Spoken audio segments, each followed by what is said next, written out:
বিকেল ৫টার দিকে বেশ কয়েকটা কাজ হাতে নিয়ে আমরা তিনজনই বের হয়ে পড়লাম। প্রথমেই যাচ্ছি লন্ড্রিতে। বাবু ঈদের পর থেকে যে জামা কাপড়গুলো পরেছিল, পাঞ্জাবি, শার্ট, সব কিছু ওয়াশ করে শুধু রাখা হয়েছিল, আয়রনে দেওয়া হয়নি। তো প্রথমে আয়রনের কাপড়গুলো দিয়ে দিলাম। আর এখনও কিন্তু বাইরে প্রচুর রোদের তাপ আছে আর প্রচুর গরমও লাগছে, তারপরেও কাজগুলো করব ভেবেই এই রোদের মধ্যেই বের হলাম। তারপরে বাবুকে সেলুনে ঢুকিয়ে দিলাম। বাবুর চুলটা একটু বড় হয়ে গিয়েছে, 15 দিন হয়েছে কাটা হয়েছিল, তারপরেও গরমের কারণে একটু বড় হলেই ও অস্থির হয়ে যায়। ওকে সেলুনে ঢুকিয়ে দিয়ে আমি আর আরিয়ানা চলে যাচ্ছি এখন টাকা তুলতে। আসসালামু আলাইকুম এভরিওয়ান, সবাই কেমন আছেন? আশা করছি যে যেখানেই আছেন সবাই ভালো আছেন।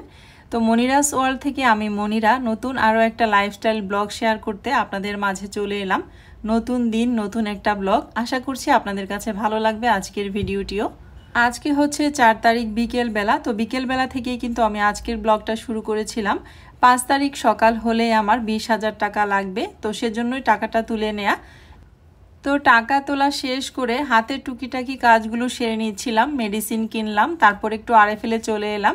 আরএফএলে 2-1টা প্লাস্টিকের ঝুড়ি কিনবো ভাবছি, সেজন্য একটু ঘুরে ঘুরে দেখছিলাম। আর পছন্দ হয়েছে দুইটা ঝুড়িই নিয়ে নিলাম। আরএফএল এমন একটা জায়গা যে জায়গাটাতে গেলে কোনো জিনিস দরকার না থাকলেও কিনতে ইচ্ছে করে।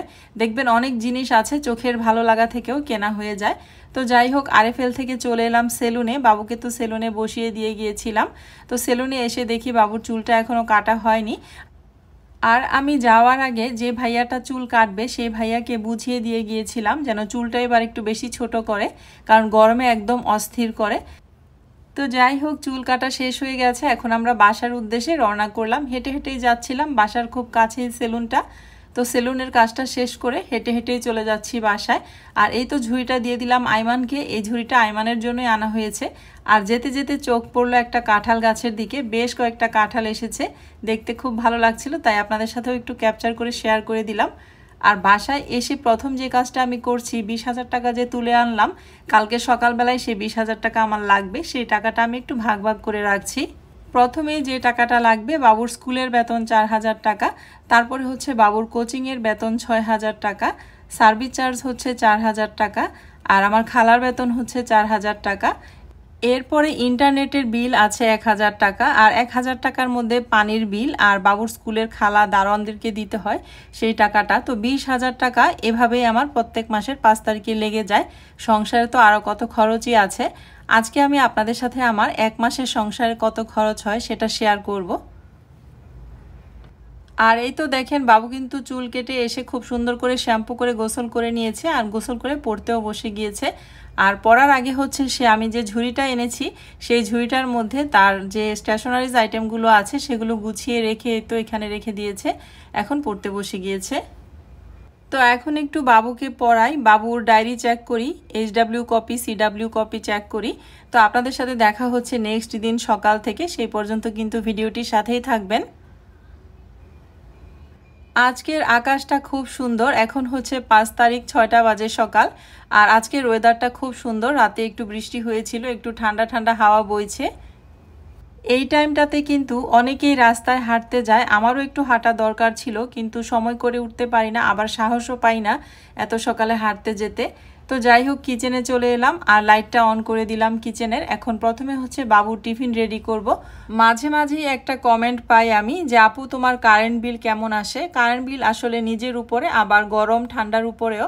যেমন এই মাসে প্রচুর গরম থাকার কারণে আমার কারেন্ট বিল লেগেছে 10,000 টাকার মতো। আবার শীতের দিনে কিন্তু ৩-৪ হাজার টাকার মধ্যেই হয়ে যায়। তো এই জন্য বলা যাচ্ছে না কোন মাসে কারেন্ট বিল কেমন আসে, তবে ৫-৬ হাজার টাকার মধ্যেই রাখার চেষ্টা করি কারেন্ট বিলটা। আপনাদের এটাও জানার থাকে যে একটা সিলিন্ডার আমার কত দিন যায়। ৩৫ কেজির একটা সিলিন্ডার আমার ১ মাস ১০ দিনের মতন যায়, যার দাম হচ্ছে এখন বর্তমান বাজারে ৪,৪০০ টাকা। তো গ্যাস আর কারেন্ট বাবদ কিন্তু আমার প্রত্যেক মাসে ১০,০০০ টাকার মতো লেগে যাচ্ছে। আর বাজার খরচ মানে সংসারের খাওয়া দাওয়ার খরচ বাবদ ৩০,০০০ টাকার মতো লাগে প্রত্যেক মাসে। আমি কিন্তু আপনাদের সাথে কথা বলছি আর অনবরত কাজ করে যাচ্ছি। বাবুর টিফিনটা রেডি করে টিফিন ব্যাগে ঢুকিয়ে দিলাম আর বাবুকে ব্রেকফাস্টে দিয়ে দিলাম চকোস। তো বাবু চকোসটা খেয়ে রেডি হয়ে নিচ্ছে। আইমানকে স্কুলে দিয়ে আমি ডাইরেক্ট একদম চলে এসেছি ছাদে। কালকে রাতে যেহেতু একটু ঝড় বৃষ্টি হয়েছে, গাছগুলোর কি অবস্থা সেটা দেখার জন্য। গাছ অনেক সময় ঝড় হলে পড়ে যায়, সেটা ঠিক করে দিতে হয়, সেজন্যই প্রথমে ছাদে আসা। তো আমি যে কথা বলছিলাম সেই কথাই ফিরে আসা যাক। প্রত্যেক মাসে ডাক্তার না থাকলেও ওষুধটা কিন্তু কন্টিনিউ করতে হয়, তো সেই ক্ষেত্রেও আমার কিছুটা টাকা লাগে। তো সেটার আসলে কোনো হিসাব নেই। যাতায়াত ভাড়াটাও লাগে, আরিয়ানার ভার্সিটিতে একটা যাতায়াতের খরচ আছে, তো সেগুলো আসলে ওরকমভাবে হিসাব করা হয় না। আর আরিয়ানার ভার্সিটির সেমিস্টার ফিটা যেহেতু ৪ মাস পরে পরে দিতে হয়, সেজন্য প্রত্যেক মাসে মোটা অঙ্কের একটা টাকা গুনতে হয় না। ৪ মাস পর পর ৬০,০০০ বা ৮০,০০০ টাকা ওর লাগে আর কি। সেই টাকাটা ৪ মাস পরে পরে আমার সংসার খরচের সাথে অ্যাড হয়ে যায়। তো আজকে কিন্তু মোটামুটি আমি আপনাদের সাথে শেয়ার করলাম আমার সংসারের খরচ কত এক মাসে। আমি কিন্তু একজন রেমিটেন্স ফাইটারের বউ, তো আমার কিন্তু অনেক হিসাব নিকাশ করেই চলতে হয়, অনেক কিছু চিন্তা করে চলতে হয়, ভবিষ্যৎ নিয়ে ভাবতে হয়। সারা জীবন তো আর বিদেশ করা যাবে না, তো সেজন্য অনেক কিছুই ভাবি। আর আমি নিজেও একজন রেমিটেন্স ফাইটার আমি মনে করি। আমি নিজেও কিন্তু ইউটিউবে কাজ করছি, আর্ন করছি, রেমিটেন্স নিয়ে আসছি, নিজের পায়ে দাঁড়িয়েছি। আমি মনে করি আমি একজন স্বাবলম্বী নারী। আর প্রত্যেকটা সংসারে হাজব্যান্ড ওয়াইফ যদি দুইজনই পাশাপাশি কাজ করে, তাহলে সেই সংসারটা কিন্তু অনেক সুন্দরভাবে কাটে আমার কাছে মনে হয়। তো প্রত্যেকটা নারীরই স্বাবলম্বী হওয়া উচিত, যার যার জায়গা থেকে যার যার কাজ দ্বারা। আপনাদের সাথে অনেক কথা বলতে বলতে আমি ছাদের গাছগুলো পুরো ঘুরিয়ে দেখিয়ে দিলাম। আর গাছগুলো মাশাআল্লাহ এখন কিন্তু বৃষ্টি পড়াতে একটু সতেজ লাগছে। আর এই যে দেখেন মেঘের আড়ালে সূর্য উকি দিচ্ছে, মনে হচ্ছে রোদ উঠে যাবে। সকালবেলার ওয়েদারটা অনেক ঠান্ডা থাকলেও দুপুরের ওয়েদারটা একটু গরম হবে, বোঝাই যাচ্ছে। এরপরে আমি ছাদ থেকে বাসায় চলে এসেছি। বাসায় এসে আমি আমার জন্য একটু ভাত ভেজে নিয়েছি। গতকালের একটু গরুর মাংস ছিল আর অল্প পরিমাণ ভাত ছিল, সেটাকেই ভেজে নিলাম। আর এদিক দিয়ে খুব সুন্দর বাতাস আসছিল, তো ভাবলাম এই জায়গাটায় বসেই সকালের নাস্তাটা করি। যদিও আমার ভাত খাওয়া ঠিক না, আমাকে বলেছে 10 কেজি ওজন কমাতে, আর সেই জায়গায় আমি সকালবেলায় ভাত খাচ্ছি। বলেন তো ভাত খেলে কি ওজন কমবে না বাড়বে? এটা কিন্তু আমার কোনো দোষ না, এটা হচ্ছে ভাতের দোষ। ভাত ছিল কেন, ভাত থাকলেই আমার ভাত খেতে ইচ্ছে করে সকালবেলায়। এই ভাতটা দেখা যায় আমি ভাতের সাথে দিতেও পারি না, ফেলে দিতে হয়, সেজন্য জোর করে আমিই খেয়ে নেই। আর ভাত খেয়ে খেয়ে কিন্তু ওজনটা বেড়ে যাচ্ছে, যেটা একদমই শরীরের জন্য ঠিক না। ওজনটা কম থাকলে কিন্তু শরীর অনেক ভালো লাগে, অনেক সুস্থ লাগে নিজেকে। আমি রোজায় কিন্তু 2 থেকে 3 কেজি ওজনের মতো কমে গিয়েছিলাম। আর এখন বর্তমানে আমার ওজন হচ্ছে 71 কেজি। তো আমাকে একটু ওজন কমাতেই হবে, ভাত খাওয়া যাবে না। তো ভাত খাওয়া শেষ করে আমি কিন্তু প্রতিদিনের মতো সংসারের কাজে লেগে গেলাম। সংসারের কাজের পাশাপাশি আমি ভবিষ্যতের কথা চিন্তা করে নতুন কিছু করতে চাচ্ছি, সেজন্য আপনাদের পরামর্শ চাচ্ছি। আমার সেই চিন্তা ভাবনাগুলি আমি আপনাদের মাঝে আজকে শেয়ার করতে চাচ্ছি। আপনারা তো সবাই জানেন, সবাই বলতে যারা আমার রেগুলার ভিউয়ার্স আছেন তারা অনেকেই জানেন যে আরিয়ানা বিবিএ করছে। তো আরিয়ানা বিজনেস ম্যানেজমেন্টের উপরে বিবিএ করছে, তো আমার সেজন্য ব্যবসার দিকেই ঝোঁকটা একটু বেশি। আরিয়ানাও চায় আমরা কিছু একটা ব্যবসা বাণিজ্য করি আর কি। তো আমি চাচ্ছি একটা ফেসবুক পেজ খুলে অনলাইনে 3 পিসের বিজনেস করতে। তো আপনারা কি বলেন, কেমন হবে অবশ্যই কমেন্ট করবেন। আপনাদের অনুপ্রেরণা কিন্তু ইউটিউব জগতে আমাকে আজকের এই জায়গায় এনে দাঁড় করিয়েছে। আর সেজন্যই আমি চাই আপনারা প্রত্যেকটা কাজে আমাকে অনুপ্রেরণা দিবেন, সাহস দিবেন, আমাকে সুন্দর সুন্দর কমেন্ট করবেন, আমাকে সাপোর্ট করবেন, আর আমাকে আমার লক্ষ্যে পৌঁছে নিয়ে যাওয়ার চেষ্টা করবেন। আমি আপনাদের কাছে এই আশাটুকু করতেই পারি। তো আমি জানি যারা আমার প্রিয় আপু ভাইয়া আন্টি এবং সোনামণিরা আছেন সবাই আমাকে অনেক ভালোবাসেন, আমার জন্য দোয়া করেন, আমাকে সাপোর্ট করছেন। তো আমি আমার এই নতুন কাজটার কথা আপনাদেরকে শেয়ার করলাম। আপনারা অবশ্যই কমেন্ট করে জানাবেন কেমন হবে। এটা আমার অনেক দিনের চিন্তা ভাবনাই বলতে পারেন, অনেক দিনের লক্ষ্যই বলতে পারেন। তবে আমি ভেবেছিলাম যে ইউটিউবে আমার 1 লক্ষ সাবস্ক্রাইবার হয়ে যাওয়ার পর আমি এটা করব, এই বিজনেসটা শুরু করব অনলাইনে। তবে এখন দেখছি যে আমার 1 লক্ষ সাবস্ক্রাইবার হতে অনেক টাইম লাগছে। প্রথমে যেভাবে বেড়েছিল 70,000 সাবস্ক্রাইবার পর্যন্ত অনেক দ্রুত কিন্তু হয়েছিল, তারপর থেকেই চ্যানেলটা একটু ডাউন হয়ে গিয়েছে, ওইভাবে আগাচ্ছে না সাবস্ক্রাইবার। তো ভাবলাম এখন থেকেই শুরু করে দেই, যা হয় হবে। তো আপনারা সবাই কিন্তু কমেন্ট করে জানাবেন কিভাবে কি করলে ভালো হবে, আর অবশ্যই আমাকে সাপোর্ট করবেন, দোয়া করবেন। আপনাদের দোয়া আমার জন্য অনেক বেশি দরকার। আজকে কাজ করতে করতে আপনাদের সাথে অনেক গল্প শেয়ার করলাম, অনেক কিছু বললাম, অনেক পার্সোনাল বিষয় আপনাদের সাথে শেয়ার করে ফেললাম। আপনারা তো আমার ফ্যামিলির মতোই, আপনারা এগুলো জানতেই পারেন। তো এখন হচ্ছে এই ঝুড়িটা আমি সকালবেলায় ওয়াশ করে নিয়েছিলাম, পানি ঝরে গিয়েছে। আর বাবুর যে আলমারিটা আছে সেটা নিচে দিয়ে দিচ্ছি, কারণ কালকে যে আমি ঝুড়িটা এনেছিলাম সেই ঝুড়িটার মধ্যে আমি ভেবেছিলাম যে বাবুর মোজা বা ছোট কাপড় চোপড়গুলি রাখবে।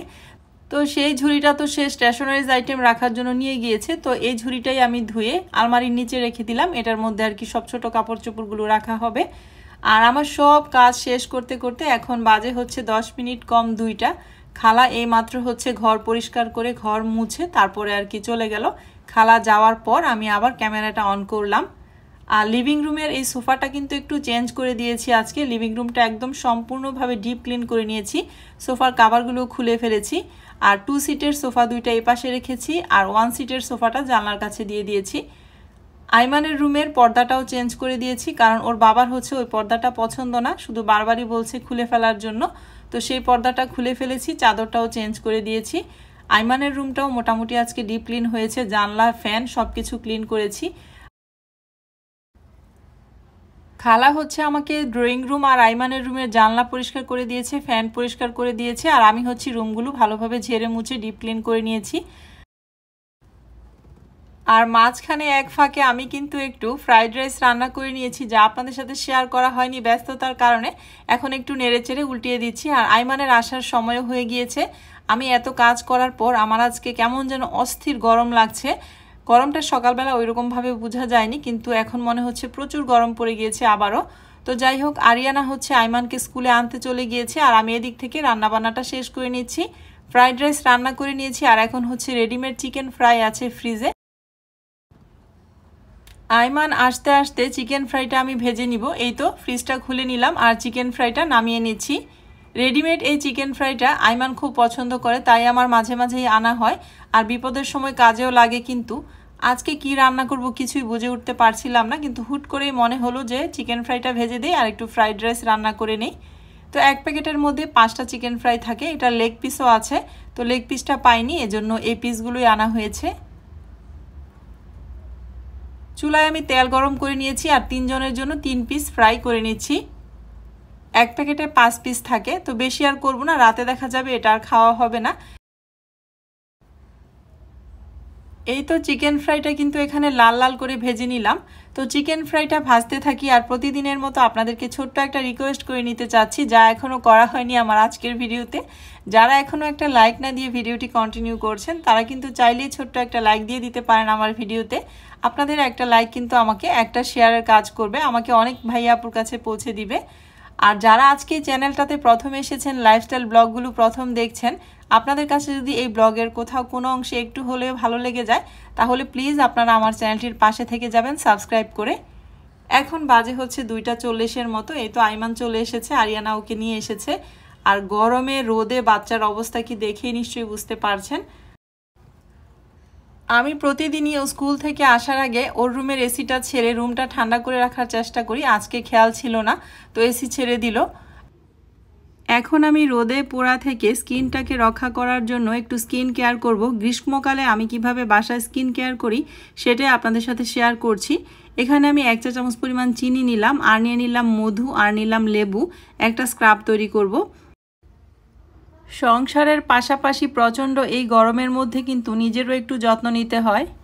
লেবু কিন্তু আমাদের ন্যাচারাল ব্লিচিংয়ের কাজ করে। রোদে পুড়ে অনেক সময় মুখে কালো ছোপ ছোপ দাগ হয়ে যায়, বা রোদে একটু স্কিনটা ডার্ক হয়ে যায়, সেজন্য কিন্তু লেবুটা অনেক বেশি উপকারী। তো 1 চামচ চিনির সাথে 1 চামচ মধু দিলাম, তারপরে আমি অল্প একটু লেবুর রস দিয়ে দিলাম। 1 চা চামচ পরিমাণই হবে। হাতের সাহায্যে ভালো করে মিক্সড করে নিচ্ছি। এরপরে আমি যে স্কার্ফটা রেডি করলাম হাতে, গলায়, ঘাড়ে এবং ফেসে অ্যাপ্লাই করে নিব। আলতোভাবে একটু ম্যাসেজ করে নিচ্ছি 5 থেকে 6 মিনিটের মতো। এই 3টা উপকরণই কিন্তু আমাদের বাসায় সবসময় দেখা যায় থাকে, তো আমরা চাইলেই কিন্তু গরমের দিনে খুব সহজভাবে স্কিন কেয়ারটা করে নিতে পারি এবং স্কিনটাকে ভালো রাখতে পারি। মধু হচ্ছে আমাদের স্কিনটাকে অনেক বেশি সফট করতে সাহায্য করে, আর চিনি হচ্ছে ভিতর থেকে একদম লোমকূপের ভিতর থেকে যত রকমের ময়লা আছে গভীরে গিয়ে সেটাকে নিয়ে চলে আসে এবং কালো দাগ, ছোপ ছোপ দাগ সব কিছু থেকে রক্ষা দেয় আমাদেরকে। আর লেবুটা হচ্ছে ব্লিচিংয়ের কাজ করে, যা ব্রাইটনেস বাড়ায় অনেকটাই, রোদে পোড়া থেকে আমাদেরকে রক্ষা করে। আমরা তো প্রতিদিনই বাইরে যাই, তো বাইরে গেলে কিন্তু স্কিনের একটু হলেও ক্ষতি হচ্ছে। তো যাই হোক, আমি সব জায়গায় অ্যাপ্লাই করে নেওয়ার পর মুখটা ভালো করে ক্লিন করে নিলাম। এরপরে আমি এখন ইউজ করব থানাকা ফেস প্যাক। যে কোনো ফেস প্যাক এরপরে ইউজ করা যাবে, মুলতানি মাটিও অনেকে ইউজ করে। তো আমি যেটা ইউজ করি সেটাই আপনাদের সাথে শেয়ার করছি। আমি হচ্ছে থানাকা ফেস প্যাকটা ইউজ করি। থানাকা ফেস প্যাকটা আমি 10 থেকে 15 মিনিটের মতো মুখে লাগিয়ে রাখবো, একদম শুকিয়ে গেলে তারপর ক্লিন করে গোসল করে নিব। গোসল করে চলে এলাম খাবার খেতে। আর আইমানের রুমে যেহেতু এসি চলছিল, এই রুমটাতেই আমরা সবাই বসলাম। এই তো আমাদের আজকে দুপুরের খাবার ছিল ফ্রাইড রাইস আর চিকেন ফ্রাই। আইমানকে দিয়ে দিলাম, আইমান টেবিলে বসে খাচ্ছে, আর আরিয়ানা আর আমি হচ্ছি খাটে বসে খাচ্ছি। সব মিলিয়ে কিন্তু এই ছিল আমার আজকের ভিডিওটি। আপনাদের কাছে কেমন লেগেছে অবশ্যই কমেন্ট করতে ভুলবেন না। আর যদি কোনো ভুল ত্রুটি আমার আজকের ভিডিওতে হয়ে থাকে সবাই প্লিজ ক্ষমা সুন্দর দৃষ্টিতে দেখবেন। আজকের মতো এখান থেকে তাহলে বিদায় নিচ্ছি। আল্লাহ হাফেজ।